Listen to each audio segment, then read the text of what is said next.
Oh, pandai buka itu, Noah. Ha? Pandai buka motor. Saya kat rumah memang buka motor lah.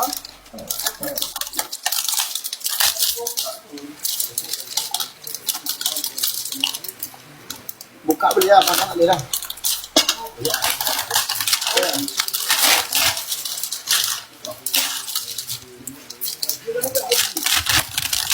Wah, dia masuk air kan dia.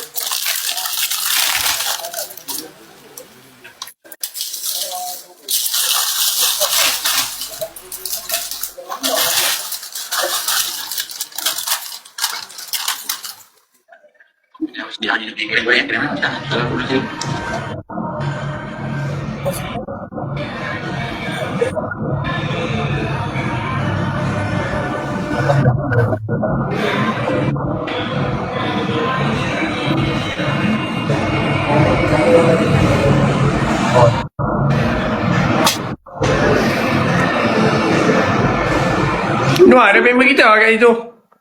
Ada apa? Ada bai ah? Ada bai. Oh. Jauh dia pergi.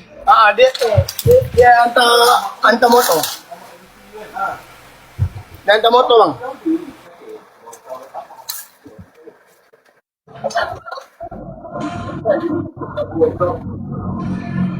Siapa hantar motor ya? Hantar motor. Pak Yasir Ali bukan kan? Pak Mat. Pak Adik baru keluar lah. Tak apa lagi kita pakai Pak Mat lu. Nanti kita pakai tukar sebiji lagi pakai Pak Adik.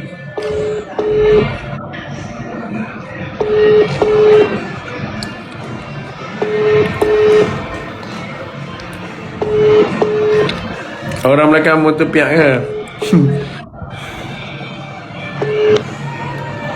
Raya di mana kau tak angkat? Kat Mat Speed ke? Ya, kat Mat Speed.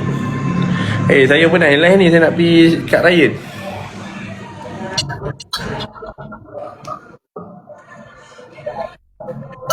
Kau tak angkat? Aduh. Tiong. Okey, bang siap. Cepat tu kat tu. Biasalah.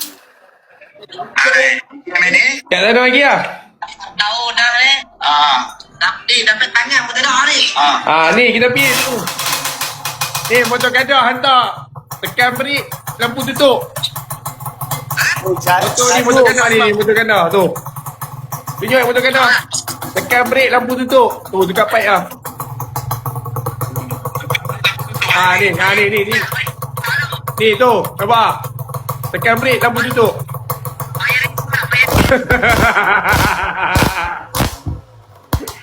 Tengok air kopi, 5 minit. Ada babi ke tak air? Ada babi. Cepat. Okay. Nak tengok air 5. Okay, bye.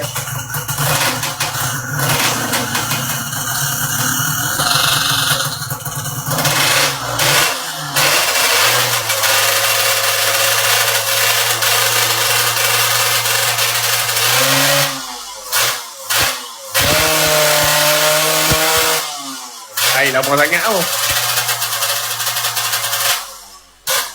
Macam mandi dalam cerita rempit tu. Tapi pipe dia tak ni ya. Tak, dia sedap tu. Betul tak lah? Orang